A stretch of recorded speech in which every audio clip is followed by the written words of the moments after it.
కువైట్లో కరెంటు రేపు నుంచి ఆగిపోతుంది. అంటే ఏప్రిల్ 5వ తేదీ కరెంట్ ఆగిపోతుంది. ఇది నిజమా అబద్ధం తెలుసుకోవడానికి ఈ వీడియో పూర్తిగా అయితే చూడండి.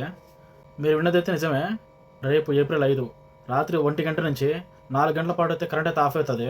ఏప్రిల్ 5వ తేదీ కరెంట్ ఏ ఏరియాలో పోతుందో ఒక లిస్ట్ అయితే వచ్చింది. ఆ లిస్టులో మీ ఏరియా ఉందో లేదో ఒకసారి చెక్ చేసుకోండి. ముఖ్యంగా 6 ఏరియాలు అయితే ఉన్నాయి. మొదటిగా వచ్చేసి Jaber Al Ahmad block 7, Oyoun Jahra block 1, Wafra residential area block 6, Mubarak Al Kabeer block 1 and 7 ఈ 2 బ్లాకులు అనమాట. సల్వా బ్లాక్ 2, కుర్తుబా బ్లాక్ 2. మొత్తానికి ఈ 6 ఏరియాల్లో రేపైతే కరెంట్ అయితే ఆగిపోతుంది. అది రాత్రి 1 నుంచి 4 గంటల పాటు ఆఫ్ అవుతుంది అనమాట. ఇంతవరకు అయితే 5వ తేదీ అంటే రేపు ఏ ఏరియాలో కరెంట్ పోతుందో మాట్లాడుకున్నాము. తర్వాత 6 నుంచి కూడా 11 వరకు కంటిన్యూస్గా డిఫరెంట్ ఏరియాలో అయితే కరెంట్ అయితే పోతుంది. అది నెక్స్ట్ వీడియోలో అయితే చెప్పుకున్నాము.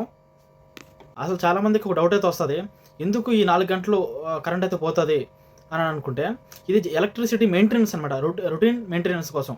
దానికోసం ఈ ఆఫ్ చేసి ఈ మెయింటెనెన్స్ అయితే చేస్తారు.